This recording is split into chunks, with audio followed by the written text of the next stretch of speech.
E-mini S&Ps close out the week on the rise, seeing its sixth consecutive weekly close higher and marking another new all-time high at 57.08. Although we did pull back into the afternoon, we closed below 5,700. But again, stocks remain higher on the day. A lot happened this week fueling this rally. First came the Fed Chair's semi-annual testimony to Congress. He spoke to the Senate on Tuesday and the House on Wednesday.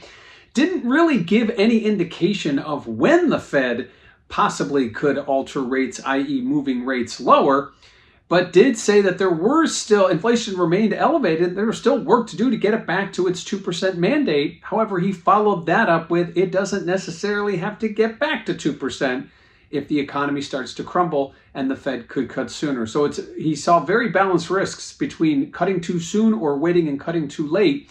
But ultimately, the market took that as rate cuts are coming because we saw the short end price in possible rate cut from 80% at September FOMC to now 100% at September FOMC. Likewise, pricing in yet another cut later on in fourth quarter. So while we looked at the Fed dots from the last meeting, they say the Fed median was about one cut this year. Now we're seeing the market clearly price in two cuts, and that with a possibility of more on the way. So ultimately, the Fed chair and then followed by weaker than expected CPI has fueled these rate cut expectations, and stocks are moving higher. Again, seeing stocks make another new all-time high at 57.08 before backing off and closing just below 5,700.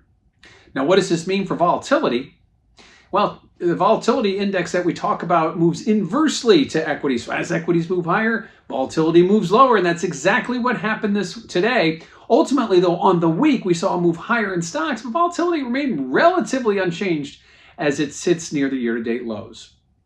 Lastly, let's talk about what we have next week. After this busy week, it'll be tough to top, but we hear again from the Fed chair on Monday, who will be doing an interview from the Economic Club of Washington, D.C. Then we'll get retail sales. We'll obviously be keeping an eye on earnings. Bank earnings started today. They were mixed, but we'll get a lot more earnings coming out in the days and weeks ahead. That will also be on the calendar. So a lot happening here next week, despite the fact that we follow up a big week this week. Again, the Fed chair speaking on Monday, retail sales and earnings to boot all next week to keep an eye on. So another big week for equities fueled by the Fed chair and weaker inflation readings. Take those Fed rate cut odds to 100% for September FOMC ahead of next week's, again, Fed chair interview on Monday, retail sales and earnings on the way.